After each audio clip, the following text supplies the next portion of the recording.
नमस्ते मित्रों, यह है पेश नेटवर्क। मैं हूं प्रदीप हुंडू। आशा करता हूं कि सब भाई बहन प्रसन्न होंगे, सुखी होंगे। आज मैं एक गंभीर विषय के बारे में बात करना चाहता हूं, जो कि देश की सुरक्षा से संबंधित है। हमारे एक मुख्यमंत्री हुआ करते थे, तरुण गोगोई, जो कि आसाम के मुख्यमंत्री थे, और उनका एक लड़का है जो इस वक्त डिप्टी स्पीकर है लोकसभा का। तरुण गोगोई रहे नहीं। बताते हैं कि वो नाम से हिंदू थे, लेकिन वो बेसिकली क्रिप्टो क्रिश्चियन थे, और उनका बेटा जो गौरव गोगोई है वो भी शायद क्रिप्टो क्रिश्चियन ही है। जब तरुण गोगोई मुख्यमंत्री थे, उनकी बहू जो ब्रिटिश पासपोर्ट होल्डर है, वो मुख्यमंत्री आवास पर रहती थी, और वो सर्विस करती थी पाकिस्तान के एक संस्था है लीड पाकिस्तान एक संस्था हुई थी जो कि रिपोर्टिंग वगैरह करती थी कि हिंदुस्तान के हालात के बारे में, हिंदुस्तान के बारे में जानकारी दी थी। और उसमें ये भी कभी रिपोर्टिंग की गई थी कि आईबी के हवाले से वो जानकारी देती थी। उस लेडी को आईबी की जानकारी कौन देता था, और अगर उसके साथ एक बार वो गई तो बाय एयर क्यों नहीं गई, वो बाय फुट क्यों जाती थी? 9 बार वो गई है, कई बार वो बाय फुट गई है अटारी बॉर्डर क्रॉस करके, और वहां से वाघा बॉर्डर क्रॉस करके इंडियन टेरिटरी में ऑन फुट ही चली आई। ये दस्तावेज दर्ज है। और उस जो लीड पाकिस्तान वो चलाती थी, वो एम्प्लॉय थी लीड पाकिस्तान की। उसका जो मालिक था वो था अली तौकीर शेख, जो कि आईएसआई का हैंडलर बताया जाता है, और उसको पाकिस्तानी रुपये में तनख्वाह भी मिलती थी। वो कितना मिलता था ये किसी को जानकारी नहीं। बताते थे उस वक्त जो 2011 में उसको 2.5 लाख पाकिस्तानी रुपये मिलते थे। वो इसका कोई कंफर्म नहीं कुल कितना है, क्या वो अकाउंट अभी भी चल रहा है या नहीं है, उसकी कोई जानकारी नहीं। न एलिजाबेथ गोगोई देना चाहती है, न गौरव गोगोई देना चाहता है। ये जो बातें उन्होंने की, अगर आप पाकिस्तानी एजेंसी के साथ काम करते, कोई एनजीओ वगैरह है, तो आपको ये बात छुपाने की जरूरत नहीं। ये बात लेकिन भारतीय मीडिया से की, भारतीय गवर्नमेंट से छुपाई गई। ऐसा क्या काम हो रहा था कि जो भारतीय एजेंसीज को नहीं बताया जाता था? पहले जब कांग्रेस की हुकूमत थी, यानी सोनिया गांधी की हुकूमत थी, तब ओपनली वो काम करती थी। लेकिन जब से भाजपा सरकार आई तो उन्होंने ये काम छुप छुप के करना शुरू कर दिया है।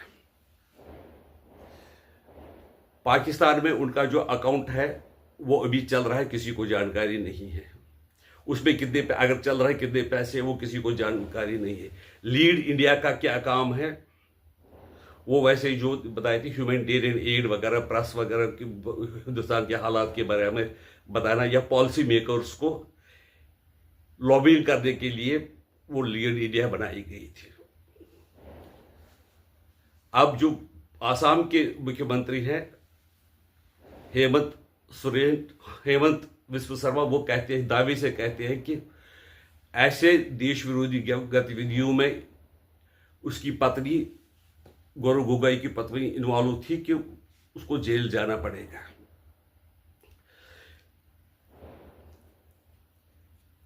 ये जो खुद भी गौरव गोगोई, ये भी खुद 1 बार या 2 बार पाकिस्तान चला गया। पाकिस्तान में वो कहाँ रुका किसी को जानकारी नहीं, किससे मिला, लेकिन उसने बयान दिया था कि मैं तक्षशिला यूनिवर्सिटी देखने गया था, जो हमारी संस्कृति की बेस है।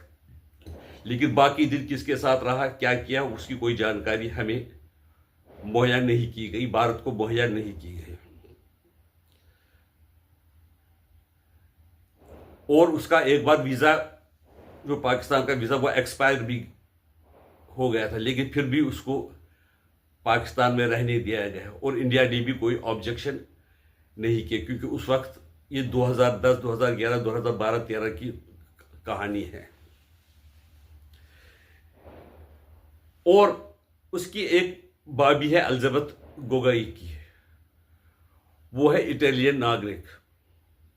वो करती है काम, एक एनजीओ उन्होंने चलाया है,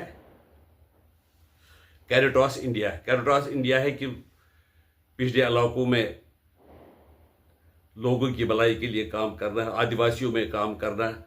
और जो 2000 जब मोदी सरकार थी, जब वो कोविड हुआ था, तो उसमें उन्होंने ये कहा था कि हम माइग्रेंट लेबरर्स उसके लिए काम कर रहे हैं। कैरिटास इंडिया भी अभी ये चार्जेस है कि वो इलीगल तरीके से भारत में कन्वर्शन करवाते हैं। अब छोड़िए वो उसकी बाबी थी, उसके लिए अलग से भी इशू है। इस वक्त इशू है एलिजाबेथ गोगोई का और गौरव गोगोई का, जिसके बारे में कई तथ्य सामने आए हुए हैं, जिनका जवाब वो दे नहीं पा रहे हैं। यानी पाकिस्तान से वो किससे मिले, क्यों मिले, क्या करने गए थे। अच्छा, अगर वो जो आपकी पत्नी पाकिस्तान की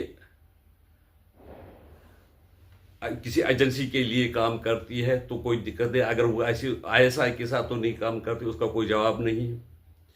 और ये भी बताया जाता है कि पहले जब हिंदुस्तान और पाकिस्तान में जो ट्रेड वगैरह चालू था, एयर फ्लाइट वगैरह चाहते, तौकीर शेख भी इंडिया आया था उनके साथ, उनकी फ्लाइट में ट्रैवल करके इंडिया आया है, और कई बार वो शायद उनके साथ ही पाकिस्तान में गई थी। यानी कि उसके जो आईएसआई हैंडलर जो बताया था तौकीर शेख, उसके साथ बड़े करीबी संबंध थे, यानी पाकिस्तानी गवर्नमेंट के साथ उनके संबंध थे। अच्छा, दूसरी बात है, जो ये दंपति है गौरव गोगोई और एलिजाबेथ गोगोई, उनके दो बच्चे हैं। उन्होंने भारतीय पासपोर्ट सरेंडर करके ब्रिटिश पासपोर्ट एक्सेप्ट किया, यानी कि वो ब्रिटेन के नागरिक बन गए हैं। इतना ही नहीं, जो एलिजाबेथ गोगोई है वो भी भारत की नागरिक नहीं है। ऐसी स्थिति में जो लेडी जो पार्लियामेंट में एक डिप्टी लीडर हो, या मुख्यमंत्री जो था उनके ससुर साहब उनके घर में रहती हो, तो उनके कनेक्शन हाईएस्ट लेवल पर हो सकते हैं। दूसरी बात यह है कि राहुल गांधी ने ऐसे व्यक्ति को ही क्यों डिप्टी लीडर लोकसभा का चुना, जिसकी इंटीग्रिटी डाउटफुल था, वो पाकिस्तान जाता आता रहता था। पहले ये भी बताऊं कि राहुल गांधी भी कई बार विदेशों में जाते रहे, और क्या करते रहे क्या नहीं करते किसी को जानकारी नहीं है। और जब सोनिया गांधी की सरकार थी तो उनसे ये जो उनके जो गौरव गोगोई